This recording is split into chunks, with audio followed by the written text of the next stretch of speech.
egiten dute elektronika. Guk hemen zentro honetan daukagu elektronika ertain mailako eta goi mailako elektronika. Lehen sartzen nintzen programazioa betikula ze programazioa ikusten genuen eta ikusten dugu. Baina ze lantzeko eta lehenango programazioa izaten da puru eta aspergarria.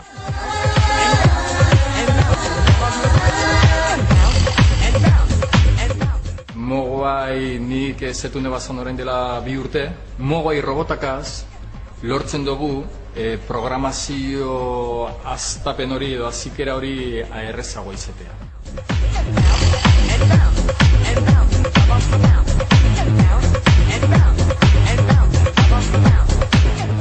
Mogoai robota Barakaldon diseinatua dago eta elektronika hemen montatzen da. Egina dago, guk diseinatu dugu erraminta bat bezala ikasleentzat programazioa ikasteko.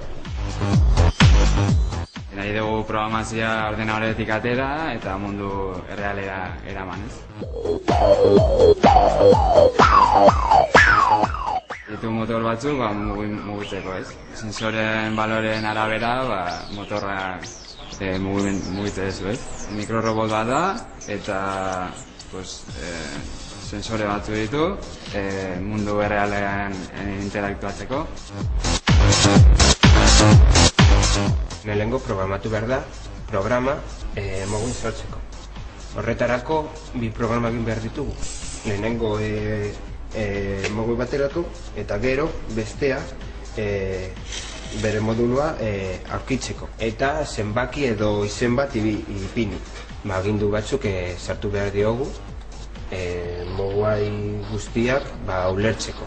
Mapa bat lortuko dugu eta komunikazio bat establitzeko. Portu USB dekogu, ose plaka bat da. Hemen informazioa sartuko dugu eta hor datuak sartzeko. Hau, oztopo bat aurkitzen duenean beste moguai bere bidea jarraituko du.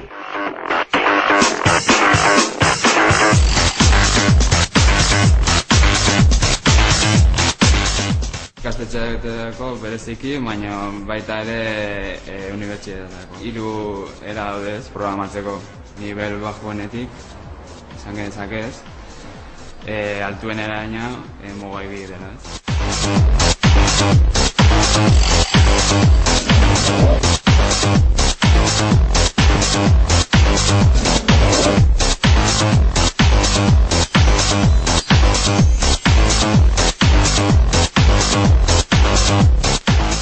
Ideia sortu zen gure nagusietatik, unibertsitatean zeuden eta robotika ikasten hasi zirenean ikusi zuten behar bat zegoela.